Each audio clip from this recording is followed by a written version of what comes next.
వస్తుందని నేను ఎప్పుడు ఊహించలేదు.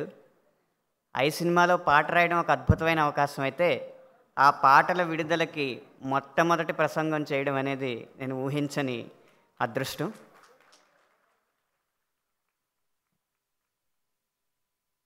విచ్చేసిన అతిరథ మహారథులకు, దక్షిణాది సినీ దిగ్గజాలకు శిరస్సు వంచి నమస్కరిస్తున్నాను.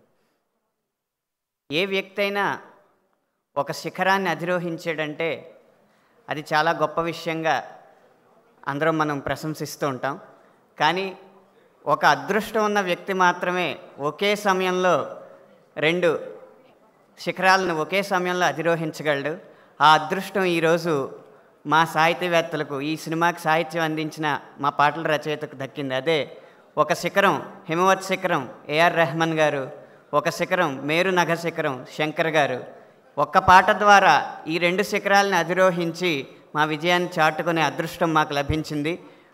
మా రచయితలందరి తరపున ఈ అవకాశం ఇచ్చిన సినీ పరిశ్రమకు కృతజ్ఞతలు తెలియజేసుకుంటున్నాను. 'ఐ' సినిమాలో పూలనే కునుకేయమంట అనే ఒక శ్రావ్యమైన యుగళ గీతాన్ని రాసే అవకాశం శంకర్ గారు నాకు ఇచ్చారు.